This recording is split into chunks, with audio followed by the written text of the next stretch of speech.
La déforestation, elle peut être considérée soit comme une activité humaine en direct, soit comme une conséquence de l'agriculture. Oui, parce que c'est surtout l'agriculture qui nécessite de déforester.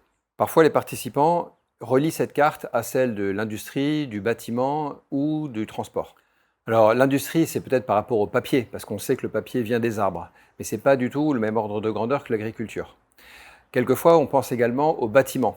Mais si tu réfléchis, ton logement, quand tu parles de ton logement, tu parles en mètres carrés, alors que quand on parle d'agriculture, on parle en hectares. Donc, ce n'est pas du tout les mêmes ordres de grandeur. Et puis, pour ce qui est de la route, une route, c'est en une dimension, alors qu'un champ, c'est bien en deux dimensions. Et quand on regarde la Terre vue de l'espace, ou vue d'un avion tout simplement, on voit plutôt des champs, beaucoup plus que des routes ou des villages.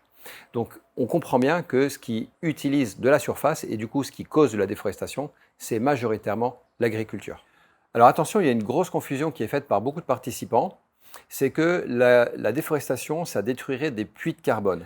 La déforestation, évidemment, ça détruit des arbres et donc des puits de carbone, mais c'est pas du tout, à l'échelle de la planète, c'est pas ça du tout qui compte. Le problème avec la déforestation, c'est pas que ça détruit les puits de carbone, c'est que ça émet du CO2. Quand on brûle une forêt, oui, parce qu'en général, on brûle, on ne s'emmerde pas à couper les arbres, on brûle et après on plante dessus directement. Donc quand on brûle une forêt, ce qui se passe, c'est que c'est l'ensemble du stock qui part en fumée.